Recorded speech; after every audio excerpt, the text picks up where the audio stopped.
Well, hello.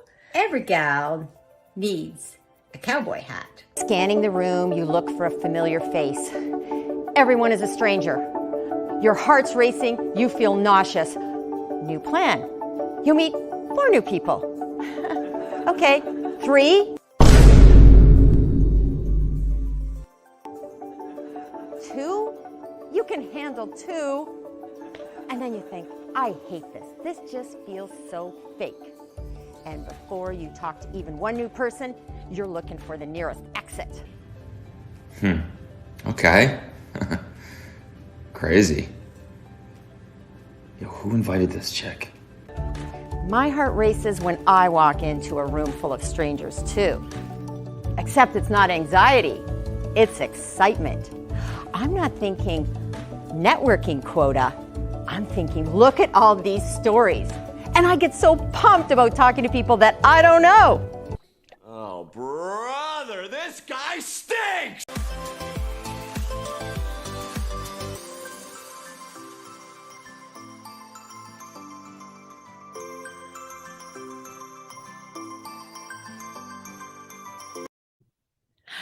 Hello, everyone, and welcome to Show Up with GailNow Live.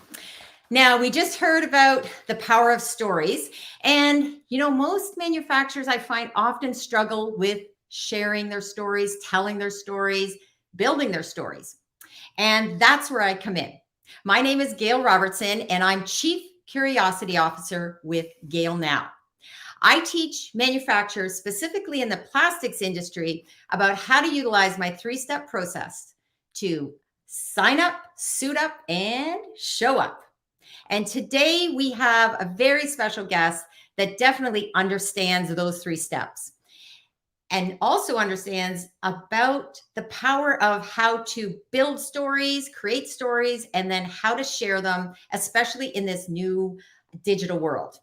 Now, while the digital world has been around for quite a while now, what we're seeing in manufacturing is a lot of disruption when it comes to how these stories need to be told. And the companies and the individuals that know how to use social media, as well as still connect with trade shows and meet in person, are the ones that are really rocking it. So we're going to hear some of those stories from our next guest today. And a sidebar, our guest today is someone that I initially met through Twitter and through online tweeting back and forth. We kind of did the Twitter dance, I like to say, where we were kind of liking and sharing things. And lo and behold, we found we had things in common, and we also developed into, we got to the place where we actually met in person. Without further ado, welcome, Christina from MoldMaking Technology. Hi, my Twitter friend. And here we are on LinkedIn, although we are live on YouTube and Twitter as well right now. Nice. And we're on LinkedIn Live, specifically putting a focus on that because of all the networking that's happening in the comments right now. So before we get started, let's just do a little welcome to you, because I see some people that are in the house. Now, John Buglino. If you don't know John, I need you guys to connect, because he is amazing. He talks about hunting the relationship. I actually did a post today on LinkedIn about that because it referenced Kurt Anderson and Damon Pastuka, a couple of other my favorite people in manufacturing, and they all know about the power of storytelling. We have another special guest in the house, Brian Janek, who is from Cavalier.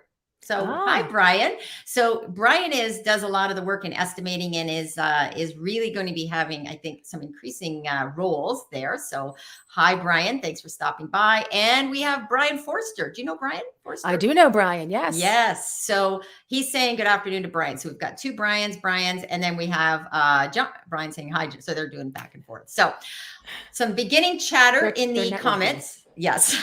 And I would suggest everybody that's listening now, please drop a comment, even if it's just hello, say hello to Christina, because then other people can see you're out there. So if we have lurkers out there today, please drop a comment, because we have, now I know you know this person.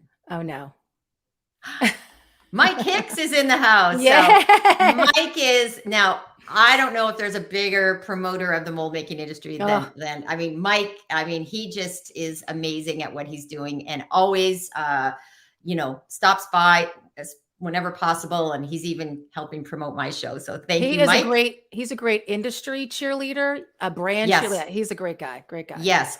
And one of the things that I really like about Mike is that it's not just about promoting his company. He promotes the industry, which then you get curious and want to go, who is this Mike Hicks person? I better go check him out on LinkedIn. So we have someone else here that you know, Robert Vaughn, right? Hello, Robert. Longtime friend. Yes. So, okay, let's jump in. So people that are out there listening and may not know who you are. Now you have a long list of accomplishments in terms of the industry and what you're doing with MoldMaking Technology, what you do with Amerimold. But I want to step back a bit and talk a little bit about your backstory, because that's really fascinating how you got into this business, because I don't think it was like myself. It wasn't something you woke up one day or way back when and said, hey, I think I want to be in the mold making world. Exactly. So let's go back in time and tell us a little bit about how you got into the industry, and go back to maybe even your quilting story. So my quilting story. Okay, so I like to go backwards. That means we're a lot younger then. So let's go back. Yes. I mean, actually, MoldMaking's 25th anniversary is coming up soon, if that gives you any indication of how long I've been immersed in this wonderful community. But okay, so I went to college. I'm not a journalist by degree. I am a marketer. I journalist in telecommunications. So I wanted to kind of be radio, TV, behind the scenes, and I minored in marketing. So I didn't come out of this really wanting to be so much a writer, although I always liked to write. My dad is an electrical engineer. He was an electrical engineer by trade. So when I got out of college, searching for a job, doing the radio, knowing what I had to do at a certain point, where I had to go, was not for me. So I started looking for marketing jobs, and I landed at a local company that was a trade show management company, family oriented, and they put on quilting shows, and they had a quilting conference. Yes, quilting. And they had a quilting newsletter at the time. So I was involved in doing content and helping with the conference development and setting up trade shows with quilting. Who would have thunk that? But you know what I've learned in the trade business? Like, you name an object, a process, anything, there's a trade publication for it. So it's amazing. So from there, I wanted to do more writing and wanting to do more editing. And I just answered an ad for an editorial assistant position in Jersey, in the Philadelphia area, north of Philadelphia, for a critical cleaning magazine. And I got the job. Yeah, exactly. There's a long story behind that, which we won't get into that, because there's so many things that kind of followed me to where I am today, which is kind of funny. But I honed my skills there. I had a great editor who taught me a lot, gave me a lot of independence, tossed me a lot of projects. When she left, I had to take over her position, was managing 2 magazines. We went from a critical cleaning, which was very high precision, and we spun off a general parts cleaning magazine, which had a trade show also. Had a network there, again, building community, left there, and the silent partners of that company started a magazine, or wanted to start a magazine, in mold making. So I'll give a shout out to my Uncle Joe Preshak, who is with the Plastech Group out in Erie, Pennsylvania. I think he's the chairman of the board now, sits on the board, but his sons all run the company. He is a mold maker by trade, was a silent partner, always wanted to start a magazine for mold making. So when they wanted to start the company, one of his partners actually lives down the street from me. I did not really know that at the time. Called me up one day and just said, hey, do you want to start a magazine? And they, wanted to make me a partner in this little company and start it from the ground up. I had just gotten married, didn't have children yet. I'm all in. I am all in. What is it going to be about? Oh, mold making. What is that? And somebody asked me this before, and I went searching for this. I'll never forget sitting at his kitchen table and just blasting questions and interviewing him, everything about mold making, just wanting curiosity, wanting to know everything. And I had this notebook, one of those marble type notebooks, full of notes and questions. And for the life of me, I cannot find that notebook, because that was my journey to just kind of get immersed into what this is all about. And then we just traveled. Courtesy Tool was my first tool shop, and that went through a lot of acquisitions. Obviously went to Plastech, just got the whole one-on-one mold making course throughout the first few years of developing this concept. So it was Wow. quite the journey, quite the journey.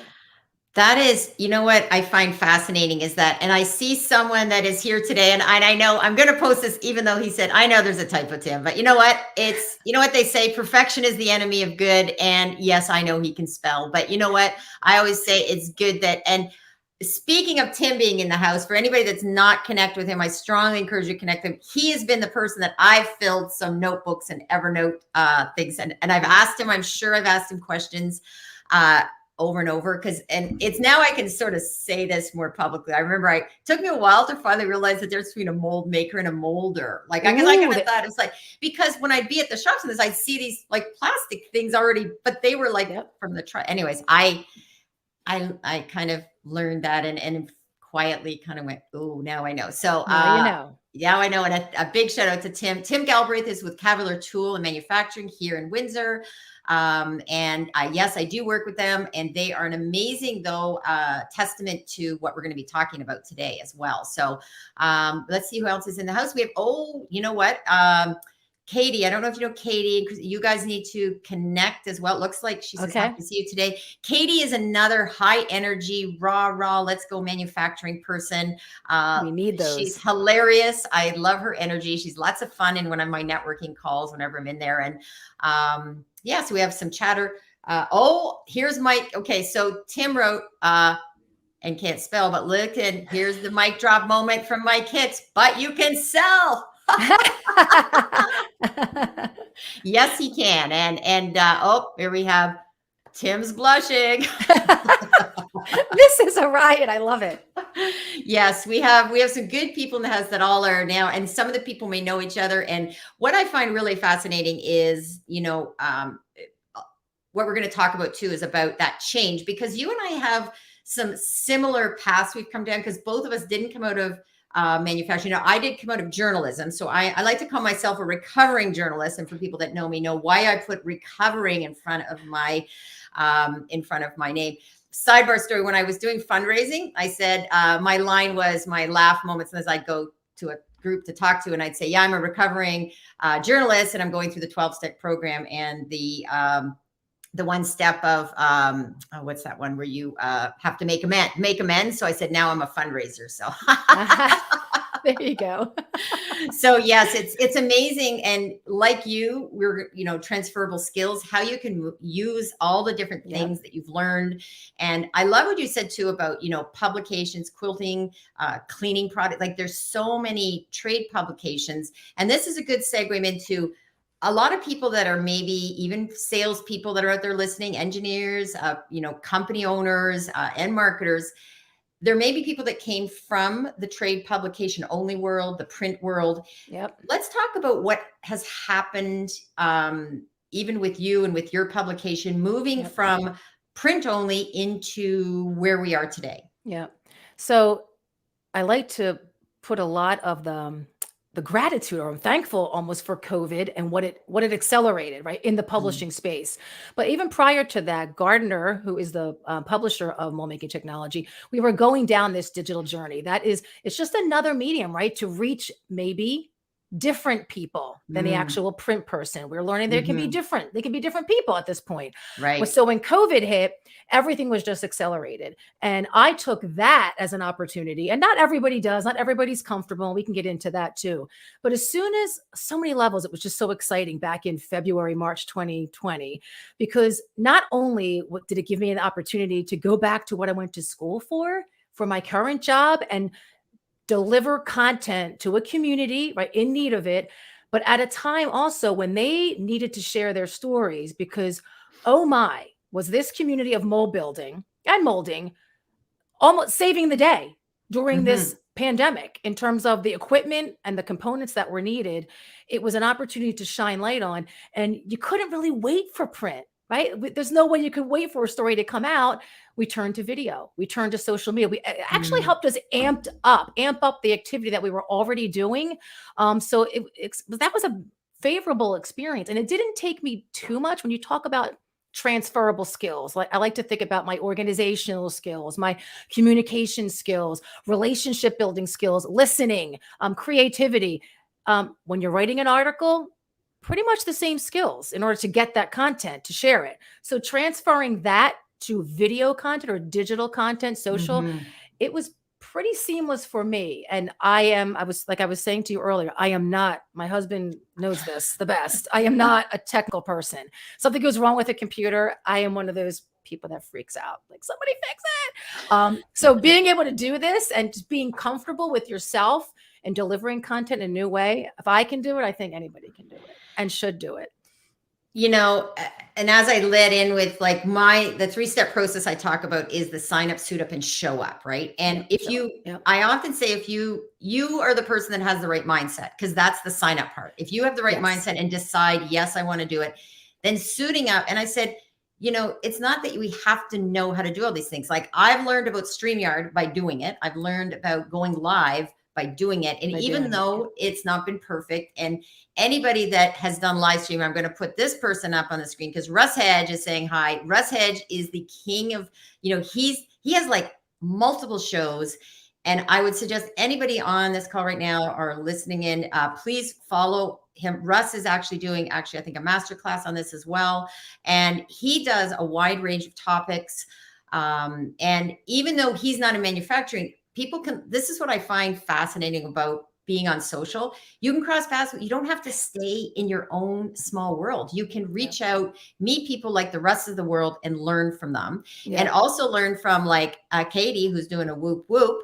And, you know, and really start looking at how you can get outside your comfort zone too. Yes. Right? And I think you and I both, I don't have a tech background. I have people I always reach out to when I'm, you know, when I've had to pivot over to, I remember I only used a print calendar, and then I switched over now to an online. Oh yeah. Using 1Password, which is a password, you know, place to keep all your passwords. I struggle with that. Now I'm like, I don't know how I live without it. You know, as long as I can remember that 1Password, right? But anyways, won't get into that. That'll be another show up story. That's not good, Gail. Yeah. but I put a plan in place that if I ever, because I actually asked my tech, what if I like hit my head and I forget? So I have now a plan in place of how to access that. So it's all put in place. So it's interesting how you can, I'm a big person, even though process hasn't always been the easiest thing for me. You know what? You can find people to help you with that. Yes. Always. We don't be afraid to ask for help, right? Don't be afraid to it's okay if you don't know. I always feel that's one of my transferable skills too. Even from starting mold making, I was never out there. And to this day, I am not a mold maker. My strength and what I live for is to build that community and lean on that community to help them get better. And if I can do my part to answer a pain point, tell a story through content that they help me develop, that's like such a blessing to me almost, because you're only here to serve them, right? They're the ones that have the expertise and the stories to share. It's convincing them sometimes that they even have a story to share. Bingo. Right? That is it. That is it. That is it. And I know there's people listening right now that need to hear that. Convincing. And I'm going to say, you know who you are. Yeah. Exactly. You know what? As a former journalist, I always say there's so many stories. And the biggest roadblock is that people don't realize the value and the power of their story and why it needs to be shared. And one thing we both bring to the table is because we're not mold makers. Yep. Which is also an advantage because we're coming into the marketing and the PR world and the storytelling world by leaning in and saying, tell me more about the story. And I've found with people I've worked with, both individually, corporately, even nonprofits, is that I'm able to say, oh, that's a good story. And here's why. Yes. That's a great point. My husband always says that about me too. When I'm reading something, so when I'm getting to know a shop, we'll say a mold building, I have this standard sheet that I'll send out to them, or if it's a phone interview on the phone. And it's a simple thing just to give me some information. And some of them fill it out, or give me some answers. but you start asking questions, and they run through the questions like it's nothing, and then you start digging a little deeper, and you can see their eyes or their voice change, like, oh, she's asking about that. Hey, she's right. That project was really challenging. That was cool that that young guy I don't know. The stories just start to expose themselves as you get them talking, but it always starts with this standard form I have, and it always explodes from there. But I'm like you. I see something, and I'm like, that's it. That's the story. That's the differentiator. Yeah. That's what we're going to talk about. And we're going to dissect that and share that with the mold making world. Yes. Yep. And that is what now mold making, we have mold making technology, but let's talk a little bit about the magazine, how that has, and also the connecting the dots between the magazine, trade shows, social media, in person, because often when I'm speaking, I'm really trying to clarify this now early on, is I'm not suggesting, even though I am a social media strategist, I said I help, companies tell their stories using social media. That does not mean I'm saying don't use all the other tools. So maybe we can talk about that, about connecting the dots, and also some of that transition of how you've connected the dots, and maybe your struggles as well. Yes. What I think is important about what you just said is, I think it's like anything in life, it's diversification. So you cannot just rely nowadays on one way to get your information or one way to connect with people. The fact that we have all these platforms and ways to do it is awesome, right? So I think you're going to limit yourself if you just use social, whether that's advertising, whether that's, just scrolling through, whether that's reading, whatever you're doing, watching, listening. You're putting yourself at a disadvantage. And I'm also noticing a lot of publishers and content developers, we don't do the exact same content on every platform. So you literally are missing things. Like what is a session at a trade show is most likely not going to be an article in a magazine. It's not going to be a podcast. It's not going to make a good video. So, and there's also intentional differentiation when we have digital only content where we're trying to show people. And I think I advertise this in the magazine a lot. We have a section called short runs, and it's little teasers to articles. We produce a lot of content, but we can't fit it all in the magazine. So that kind of prompted us, well, let's have digital only content and promote it to show people, don't just go one place. There's more, and sometimes better, maybe something more along the lines of what you're looking for if you look at other places. So that's looking at it. I think that applies also to using it for your own company or for yourself personally. It's the same philosophy. You cannot, just like your investment portfolio, you have to diversify. You don't put all eggs in one basket. It seems so cliche, but it's the truth. And as much as you might want to resist, and it sounds like it's more work, I think initially it is. And I think you have to plan, and you have to organize. You have to have your goals and a method to your madness. You have to stay on track and measure, look at the data. But once you get going, I believe it is not more work. I think you just get into that flow, and you know where to put the right information. If you get that. I do. And that's where having a process of, once you get that content and how you can use it and use it in different ways. We're going to go over to comments for a minute, because we have some people. I'm going to go back. We have some people showing up, some new people showing up. So we had,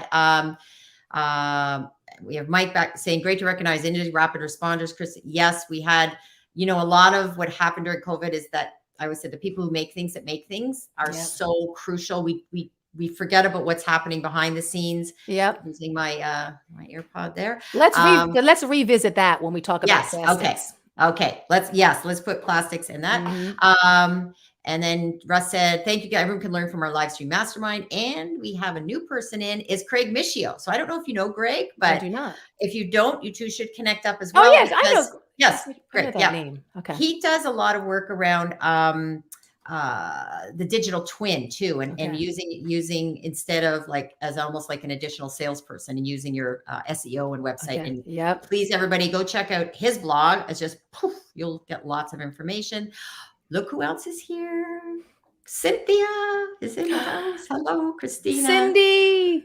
And we have Katie said, my IT persona is crying. So it must have been bad. That was a previous conversation.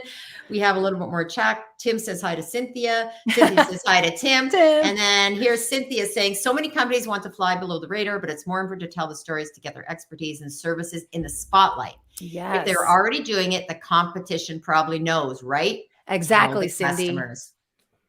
This is something Cynthia and I have quite a few conversations of late, and because she is so entrenched in the industry, does some writing. I've worked with her, and it's fascinating because understanding the industry, being able to convey those stories, and when she's doing interviews with people, she understands a bit more about the industry. I'm on that learning curve still, so I know she wrote Truth.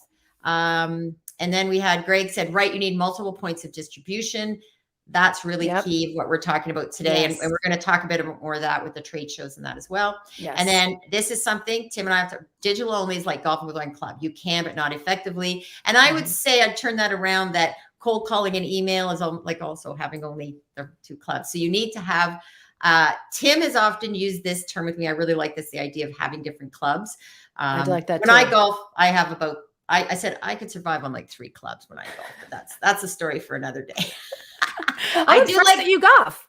I know you ride. Yeah, I ride. I like, what I like about golf? I like the social aspect of it more than the actual golf. So I only will golf with people that want to have fun. And if you're like going to be like, shh, don't talk. So you can't golf with my husband. He would not like that. And you know what? I've been in, how I learned to golf was going in many golf tournaments. Back at a previous company, I would get invited. And my first line was when they'd say, I'd say, I need to be in a fun group. But you know what happened? I actually learned they're all fun. Yeah, except the people that say quiet when you're putting or whatever. Like, so what happened was I'd end up in fun groups, and they became almost like golf coaches, because I'd say to them, please tell me, like, give me direction. I want to learn, right? So at first they were reluctant. They went, and then I would get, you know what? It was like free golf lessons. That's how I learned to golf. Yes. Golf tournaments. To that point, it goes back to what we were saying before. Being curious, and it's okay to ask questions. That's how you learn. And what I learned about this industry too, they are so willing. They want to share what they know with people. So it's not, you're not embarrassing yourself if you ask a question to these guys or gals. No. They want to teach. They want natural to teachers. Teach. They're natural teachers for sure. Oh, this is we have a few big names in here today, Christina. So Stacy Dezan, who is from Commercial Vehicles Group. Oh, wow. Okay. This is like, hi, Stacy. Hi, Stacy.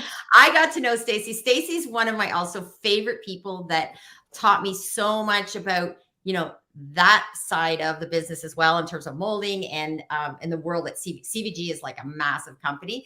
So he says, necessity is the mother of invention. To succeed, COVID forced us to step away from complacency, learn new skills, and compress milestones in our marketing, social media, sales process, and manufacturing process. Absolutely. Mic drop moment, Stacey. Thank you. And Stacey's really doing more work on social and their company. It's just, I love to see this when people that are open-minded and willing to, step out into that world of social, because, there's a disconnect sometimes, because people that will go out to a trade show and connect with people all over the place and then are reluctant on social, but it's taking time. We just got to nurture time. Those. Exactly. It's all community. It's just got to nurture that. We have Cam Golf Day, June 5th. There we go. Mike's dropping. Okay, everybody sign up for the Cam Golf Day. Anybody that's on this call, make sure you sign up. It is a fun golf day. And there's always the Tiki Hut with Kim Tierra, her company. Oh, I love Kim. Spacetronics. So it's a rockin' fun day. I often don't golf that day because I usually help with social media, and I like riding the golf cart. That's fun too. You're the networking part of it. I'm the networking. Just as valuable. So we have Greg and Cynthia here. So, okay. Thanks everybody. We have some, so yes, John and Stacy, everybody, please connect with everybody over in the comments. So let's jump into plastics.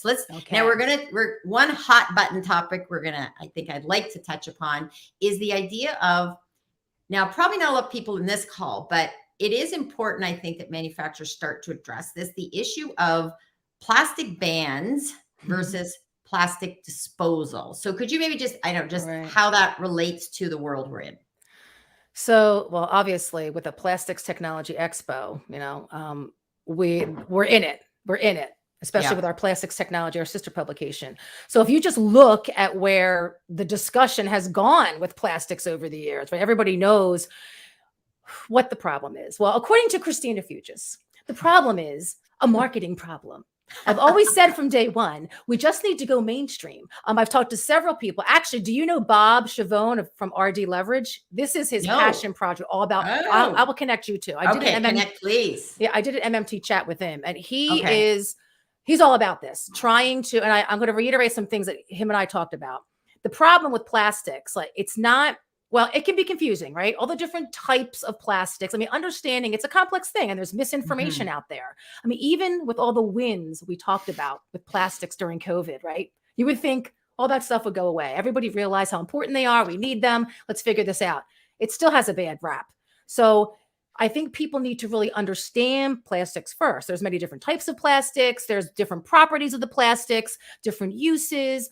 Even their recyclabilities vary. So that's when the myths come up and this misinformation. So our job, and sometimes I guess we're preaching to the choir. So we have to get the facts out. Right. RG Leverage, if you go to their website, they've created spots on their website with great sheets to be given out, because I believe our community, are very intelligent people. And we talk to each other about banning versus recycling or all that kind of stuff. Single-use plastic, good, bad. We got to get to the consumer. We have to get to the consumer. So I believe social media could be a tool for that, but we have to still get outside of our community and build that bigger to put the right information out there. And I don't know that we're there yet. I think this is a very important issue that we have to get out there, because it's something people assume they understand. Hollywood thinks they understand it. The news they don't understand it. And it's going to hurt us in so many different ways. There's too many benefits to plastics that we can't try to address this. You know, one of the things that that I really appreciate about what's happening in the industry by places like MoldMaking Technology and people like yourself is that addressing that it is a complex issue. And what I see happening across the board and across the world right now on many issues is that idea of, there's not a simple answer to this. It's not an easy, and people want to sort of jump on these bandwagons and say ban plastics, and it creates this kind of bandwagon effect. And, we really need to get better at understanding how to, and this goes back to telling those stories. And yes, while everybody here may know that, now what we need to do is start talking about it from the industry and reaching out, because if we don't start these dialogues, then, it's going to, and it gets complicated. We won't go down this road today, but there is also of using recycled plastics. And here's the thing a lot of people don't understand. It's not like, oh, tomorrow you just say, okay, use a recycled plastic, because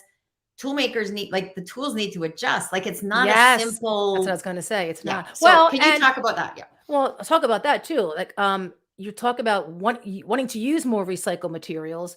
Well, a lot of people believe recycling itself is broken. So how can you have more materials to use? Well, where are we getting these new materials if we can't fix the whole way we recycle? So there's that. Yes, I think it's very important that mold builders, they need to understand their role in sustainability, right? Or plastics recycling, because you're absolutely right. Those new materials, the components they use, the hot runner systems they use, how they design the tools and molds, it's impacted by these ever-changing materials and their properties. So they absolutely, and I've been saying this for years, they have to inject themselves earlier and earlier in the process with their customers, right? They have to inject themselves earlier, because they are experts and they need to have a seat at that table when they're discussing new products and the options out there and how it's going to impact their tool design, which impacts the end product. So it's the whole supply chain.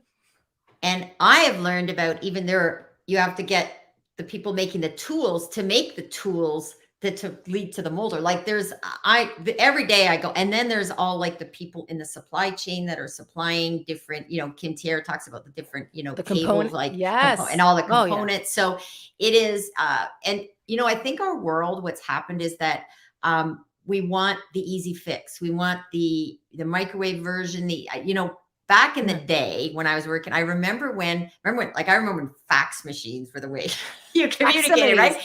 Someone would say, oh, I'm faxing it to you. You'd go to the fax machine, you'd wait. And it's like, where is it, right? Well, now it's like email, text. And if people want that immediate fix, and right now what's happening in our world generally, as well as specifically what we're talking about today, is there is not always an easy fix. And No. until we start talking about those stories, and, you know, I always say, my favorite quote that I use, I heard it on Ted Lasso, is, and it's a Walt Whitman quote, is Okay. be curious, not judgmental. Yes. Because that's hard. That's a it hard is one, hard. especially nowadays. Yep. It is very hard. But, you know, whenever you need to move towards success, if it was easy, I would say if it was easy, everybody would do it. So Yep. when we can remove, and every day we make judgments, but I always find every time when I lean in and I go, I need to ask why. Why? Yep. Why? And sometimes even it's, why does someone feel this strongly about someone? Why does someone, and it's even in personal relations, why does that upset that person? Why does raising a son has also helped me greatly, having a teenager, because, you know, sometimes when he has his headphones in and listen to music, but I want to talk about something, but he's not in that place. And when I've learned to back up and I say, shut up, we have a conversation later that is actually better. And it's understanding, you know, where people are coming from. Because everybody has a story and you have to talk, right? And connect to learn that story. And then you can come to some kind of agreement on a plan forward. I think that falls right into that conversation. We need the industry experts. I'm not pointing at myself. That's not me, but we need to help them connect the dots on the consumer level. Because if you think about it, all the changes that happen with products, when you said follow the money earlier, it's kind of that same thing. Like the brand owners, the OEMs, they're going to make the products that we, the consumer, want. Yes. So that's a fight against it too. And if they're going to join the rah-rah ban plastics and they're going to change their products, then that changes the mold maker's job. That changes the molder's job. That changes the components. The hot rod changes everybody, right? And, you know, we need to start sharing more stories. Like I often say to people that I know, I said, look around your room, look around your home, get rid of everything plastic, everything in your car, everything. Because can you imagine if you created a car without plastic? Like, or can you anything, water, but like there's so many things that we, can you imagine sending everything in glass or in and I was listening to this one show too they were talking about putting, you know, coffee in certain bags and that, but what happened is it deteriorated the product inside by using it. So again, you need curiosity. Yep. Nathalie Gregg, who does a great Twitter chat called Lead Loudly on Thursday nights. And one of the things I've learned from her, she said, whenever she's helped me from a leadership role too, is that curiosity leads to innovation. And we should never like try to stop people from asking questions. Because even if we don't like it, because as soon as you shut down and say, nope, I know I'm right, and this is the only way to do it, you're probably not going to lead to an innovation. You're not going to see things differently. No, exactly. That plays so well to mold building too. I picture them when they sit around the table and they're trying to design a mold. Yeah, you need to listen to each other. There's different. Think about additive manufacturing coming in and how that changes a mindset. Like our industry is continually challenged to think differently and come up with a different solution to make that same product. They're experts at that. They're problem solvers. And, you know, natural innovators. That is a great term. And I know if I could put Tim up on the stage right now, I know he could talk, because I've learned so much about how they, you know, the designers and the program and all the people sitting around a table.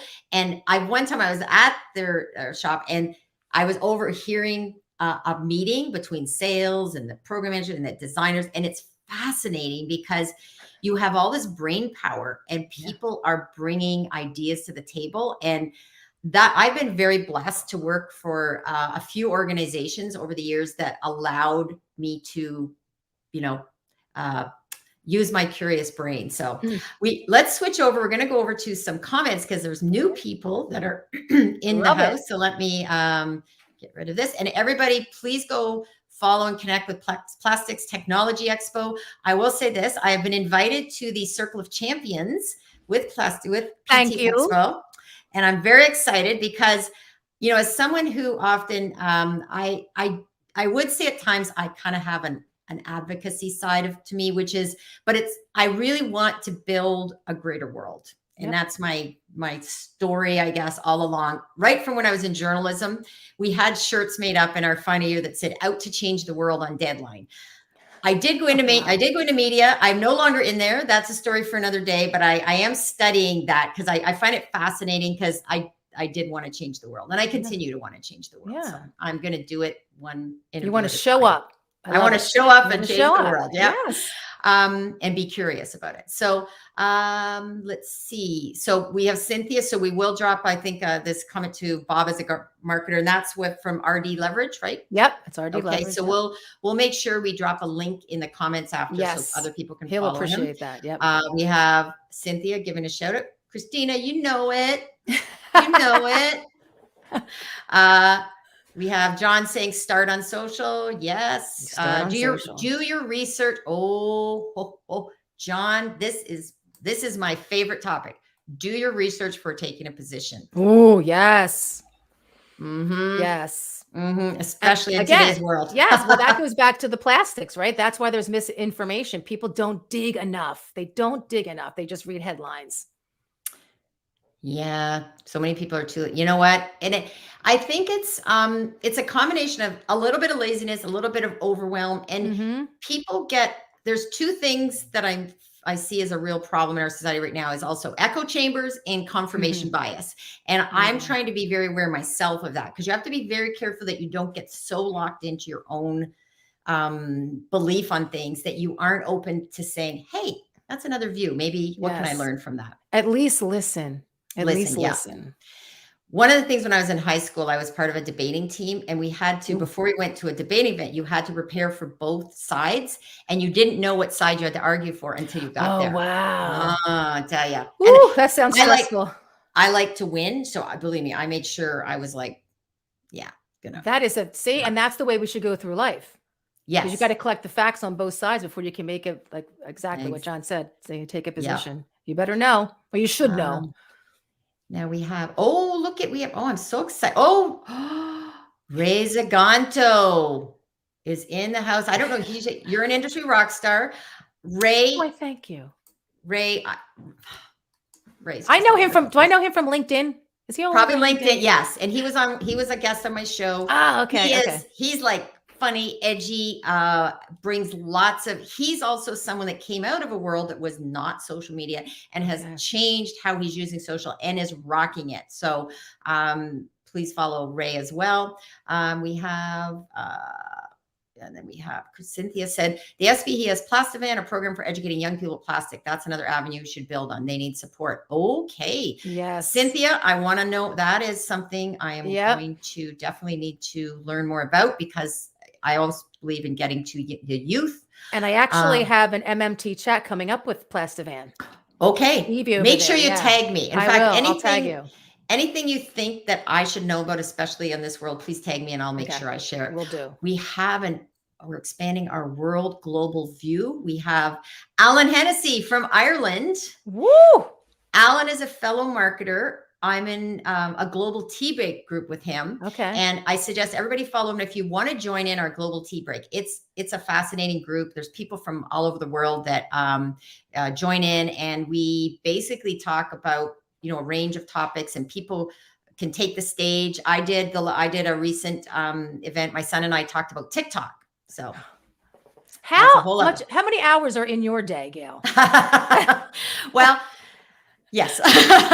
Well, you know what? But when you're doing things you love, I just blend it into how I live my life. So I enjoy it. It's not like it's sort of an extension. And that's a good social media tactic. Blend it into your life. And because you know what people tend to do too? Overthink it. Yes. And they don't do it. So just put yourself out there. I like that. Blend it in. I just did a post today because I saw an email that came in. It was something about John Buglino, and I talked about, hunting the relationship. And I did a really quick post, and it's performing very well because you know what? I didn't overthink it.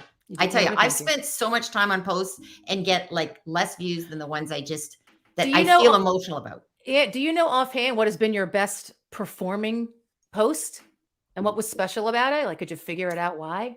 In general, the best post overall, and this would be mine as well as the corporate ones I do, is anything that has usually, let's talk about LinkedIn in particular. I'd say in LinkedIn, when you do an album of photos, that show faces close up Okay. and that tell a story, about the person, that where they're sharing something that isn't just saying, hey, buy from us.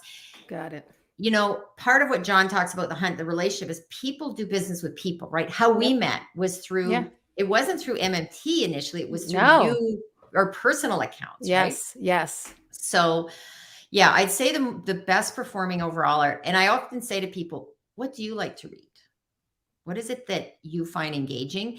And because of my journalism background, what I bring to my clients is the power of story.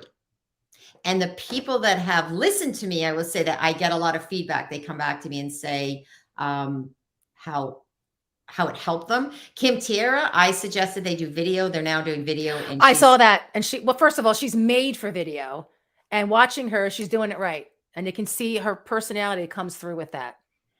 Kim, if you're watching this later at any time, I got to send her that clip. Kim, you were made for video. And I don't think she sees it. She doesn't see that. Oh, wow. Okay. Interesting. And I agree. She is, I think to a certain degree, I think just about everybody is made for video if you bring yourself to it, even if it's not perfect. Yep. I've done a lot of research on what works in video. And you know what works is people that are more who they are.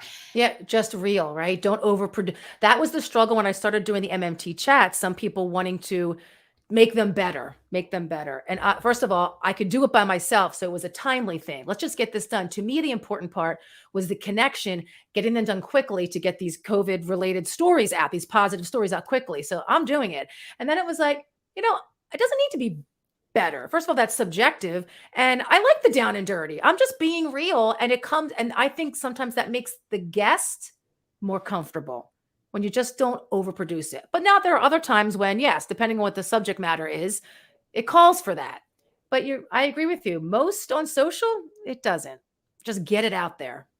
Christina, now I could go, I like the down and dirty, said Christina Fuges. Oh no. I shouldn't have said that. This is how but no, I'm laughing at this because you have to be careful because people can share. But no, I mean that in a group because I agree. I like that down because what it means when I first started seeing you on Twitter and videos is that I thought, who is this person that has this energy and excitement? And it wasn't all perfect to music. You know what? It was you in your office. And I felt like I knew you. So for those of you at home listening or at work, we have got to know each other through Twitter, then through LinkedIn, through MMT chats. We've done 2 different chats. Yep. We've done emails back and forth. And then in September, we met in Chicago at Amerimold. And it already felt like I knew you. Oh, yeah. Well, I did. Yeah. We did. That's exciting. So we've got let me see a few more calls. Now I know John asked, how do you feel we can go about this? I don't know what that question relates to, John. So maybe if you can explain, because he's asking, what about the quality control and testing? I think that's going down the road of plastics. So we'll maybe, because I think there is an issue. But I think he was maybe talking from a recycling. Got it. Yeah. Tim had to jump off. I know he's there, got busy stuff. So he did come in for some of the show. We have Greg. While you're on the topic, can you tell us all about about how the industry is working to reduce its carbon footprint or direct us to some research? I'm interested in this. So this may be another bigger topic. So I don't know, Christina, if there are any resources, whether you want to jump in later on this and give some, or is this outside of what we... I think my sister publication, Plastics Technology, I mean, that's one of the beats that they cover over there. I could talk to that, but I think that would be a great discussion. Okay. Follow-up discussion. So Greg, I am going to look into that too, because I'm interested in that topic, and Greg and I have talked about down the road some things we might want to work on. And I'm very interested, in plastics, carbon footprint, all of those things tied together. And I think is an interesting, and I have to do a shout out to the Plastics Technology Expo, because that's going to be a topic there. There's going to be exhibitors there, attendees there in person, March 29th to the 31st in Rosemont, Illinois. This is a hot topic. And this is when the plastics community is coming together in how many weeks? We're weeks away from it now. So I would encourage people that are listening to check it out. right? Okay, Bring it up. we'll drop link in after in the comments about for people that want, because you can go register online. In fact, you know what? Everybody stay tuned, because I'm going to drop my link as a Circle of Champions. I need to get somewhere. I need to get some connections through my link so that I can show that I've invited people. So Greg, I'm going to send you a link, and please come along to the show and sign I was going to give my promo code. Yeah, but okay. nah, I'll give it to you, Gail. Okay, thanks. I got to report in on my Circle of Champions work. So we have Alan, creative innovation or intelligence, having fun. Ooh, I like that. I like that too. Nice thought, Alan. Yeah. Cynthia says, question everything. Yep. Yes, except if you're a parent. Okay, might be children. No, just do what I say. We have Katie say, I went in, I live for a good tea break. Okay, Katie, connect up with Alan and show up at our global tea break. You will love it. We have Mike Green Tea, no doubt. Oh, and Alan has dropped in. So for those of you listening, you want it, there's the globalteabreak.com. Nice. Okay, you should tag me on your John post. Okay, yes, I will. I'll tag you on that. And then John says, I can't take all the love. Yes, you can, John. You know you can. You love it. You love it. LinkedIn is all about creating social currency. Yes, social currency, hunting the relationship. Social currency. Yes. Oh, I like that one. Yeah. Oh, we have Kim is out of the country this week. Okay, that's why I bet you she would have been here. DIY videos work great in organic social. Produced video works better on paid social, anecdotal data. But yes, I agree with that. Think that is very true, Greg. Thank you for explaining that. Because I think what we're talking about too is the organic, like just take your, you know what? And everybody has this close to them. And I remember one time someone said, you know what the best camera is? The one that's with you. Yeah, there you go. Yep. Yeah. And if something moves you, just speak about it. Shoot Yes. it, take a picture of it, share the photo, slap a caption on it. Just, I think people, especially in our industry, what I know they're working on every day, I mean, if they're allowed to, there's so many interesting, exciting things. Instagram, Gail, is very interesting space for our industry in terms of talk about the videos and photos of, I'll just speak for mold making, the beautiful works of art that they are, this industrial art that is shared across Instagram of these beautiful tooling and components. I'm just like, woo. I haven't really thought too much about Instagram. I do it once in a blue moon, but I need to look at that closer. People share a lot of processing stuff on there. And it's starting to happen with TikTok as well. There's but here's the thing I always say to clients, and I know, is that you need to walk before you run, because there's so many opportunities to get out and use social. And that's where having a strategist, and I'm not saying just only me, because there's many strategists even on this call today, is that working with someone that can help with the building blocks, right? Yeah. Mine is the sign up, suit up, show up. Greg Michio talks about the digital twin. There's so many of us out there that can help you so that you're not tripping over yourself and not trying to also do too much, because that's a problem when people want to be everywhere. Yep. It's I agree. And I'm everywhere because I'm market testing things, but that's why I learn. I say you can't be everywhere. You can't be everywhere. Christina's a natural. Yes, she is, Cynthia. I think that's yes. The power of connections and building relationships, also true. Yep.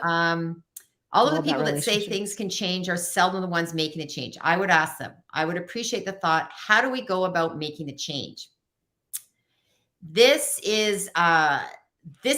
I think this is a good question for maybe a panel, John. I think we need to, or maybe even a Twitter space on this, because, you know, making change comes with, like, I believe it comes with curiosity. It comes with putting a process in place and starting, right? And that's why I say show up. You have to first decide to get outside your comfort zone.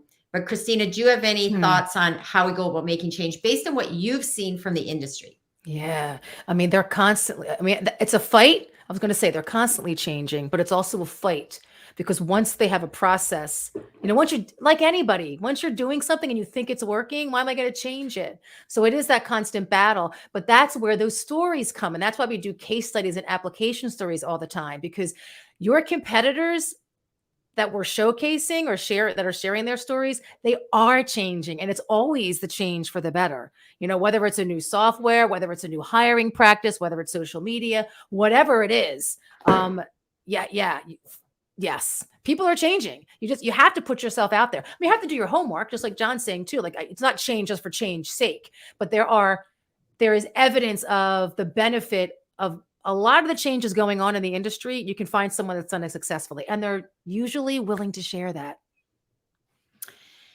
I love that. That is, and we both know as someone, you do running, right? You were a runner? Oh no. No? No, I thought you were a runner. I'm a very fast walker. Okay. I'm sure that I walk thought you faster than did. some I runners. thought you did No. running. You No. look like you could be a runner, though. You Oh, look I like get that all it. the time. No, I Yes. hate running. I hate running. Ah. You cycle? Do you cycle? No, I just No? walk. Walk. Okay. Like speed So, walk. yeah, I got into cycling, but I always tell that story too. You have to start somewhere, right? You have to It start is somewhere. not easy. I remember thinking, oh my God, when I did my first 10 to 15 kilometers return, I thought I was going to like pass out. I was so I'm exhausted. sure. Yeah, it was very hard. But You got now to build upon it. you got to build upon it. Yeah. And don't you surround yourself, though, then with the people that have made that said change and they can help you. So again, it's the Yes. relationship building, again, which social can help you build that community, especially LinkedIn. I mean, if you're having a challenge, I mean, LinkedIn is invaluable to me in terms of finding leads and building relationships in mold making. They're very active with putting out questions and sharing their solutions with their peers. So yeah, surround yourself with people that have made the change you're looking to make. And I can help connect you sometimes. If we're talking something specific to mold making, reach out to me. Like I love to try to connect people with other people because the industry is so willing to help each other.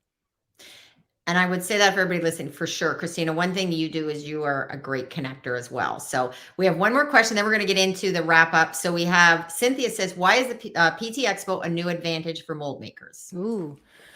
So PT Expo. So Gardner did survey our readership, we'll say, and the audience was looking for, we have been missing a plastics event in the Midwest area for a long time. I think everybody knows that. So this was the time to bring that together. Now we have Amerimold, the standalone show dedicated to mold making, but there is crossover. To me, this show is putting Amerimold mold builders basically in the arms, everything that they do in the arms of their potential customers and their potential suppliers. We're putting them around each other in the greater plastics industry. Amerimold was very focused on the mold building aspect. So this is so much broader. So I think it's going to be a really great chance for mold builders, whether you're exhibiting to showcase your services like a Cavalier tool who knows the benefits of literally showcasing what they do, or you're coming with your team members to walk the show. You're going to be in the middle of potential customers, suppliers, and that's what I think the benefit is. Just broader in the Midwest in March. I think the timing's right. Yes, I agree. Right. It's and I just find the whole plastic injection molding and that whole world is quite fascinating. So let's wrap up with a bit of fun. Talk about how you nurture your curious brain.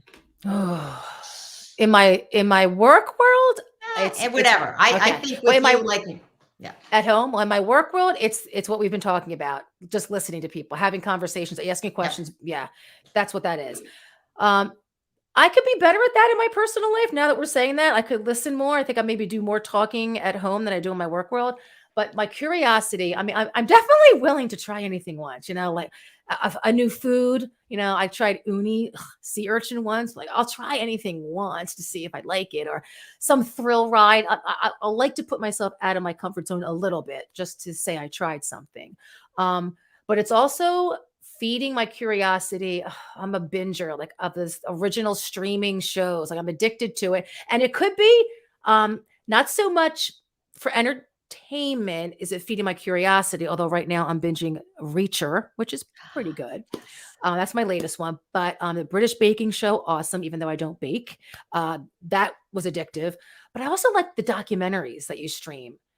There was one called Speed Cubers about an autistic kid that getting into remember the Rubik's Cubes? Yeah. Anything about farming. There's a bunch of documentaries. For some reason, I'm intrigued about farming. And so and that's, I guess, feeding my curiosity. Like, what would that be like to be a farmer? I'm more, if I had to pick between the city and a farm, I'm going to pick a farm. I'm not a city girl. So I'm attracted to that kind of programming. So I would say I would say it's binging. It's binging Yeah. TV series.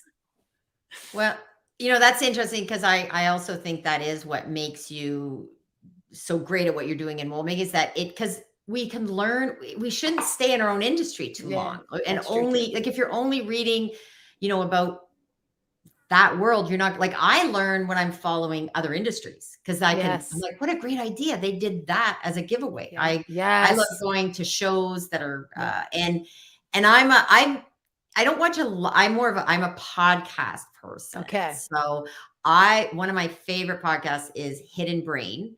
Okay. It started out with Revisionist History by Malcolm Gladwell, and then I switched over to Hidden Brain, and it's like I go to my bike and I will listen to that show. I usually have just one, and I only when I get to the parkway, not on roads, if I don't listen, Okay. but Safety and first. safety first, yeah. Although I did just watch with my son Afterlife.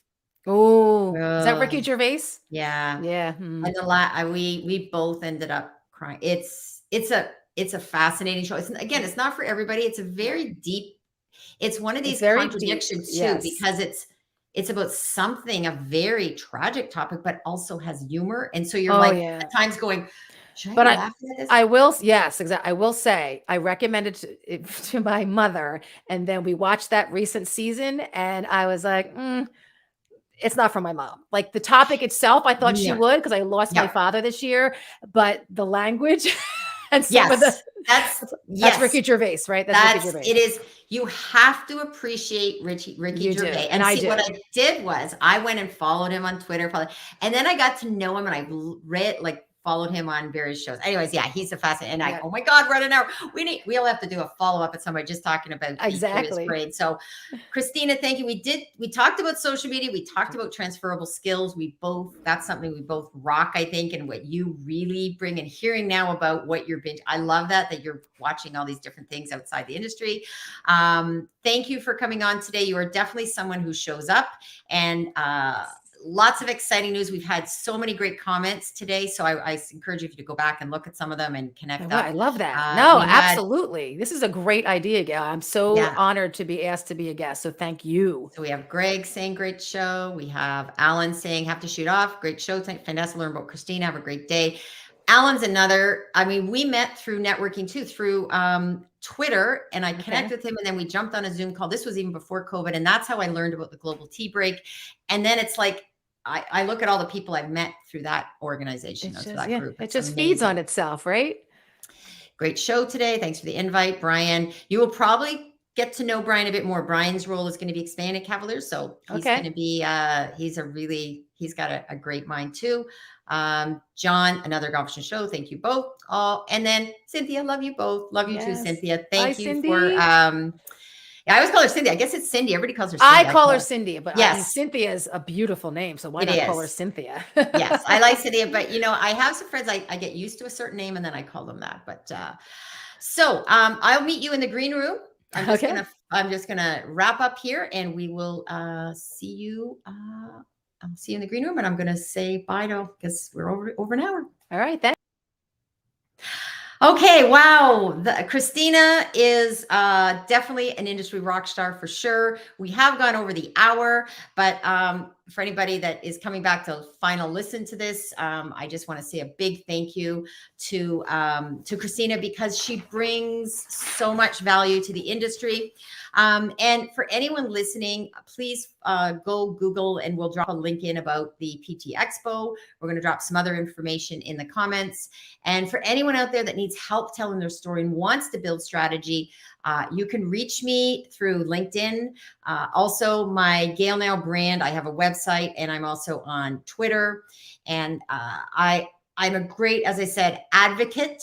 And one of the things that I like to advocate for is how we can be more curious, how we can ask questions. And we don't always have to agree on everything, but we can look around corners and find out maybe how we can build a greater world together. And I often say at times I'm a bit Pollyanna about those things, but I do believe that when we collaborate, when we discuss, and when we can lean in, be curious, and listen, that's how we can actually build a much better, stronger, and more dynamic world. So Thanks everybody for showing up today. We stay tuned next week. I have some great guests coming up. Some are in the industry, and I have a great person that's coming up that is outside the industry, but we can learn much from. Okay. Thanks everyone. And we'll see you next week, Wednesday, 1 p.m. Eastern Standard Time.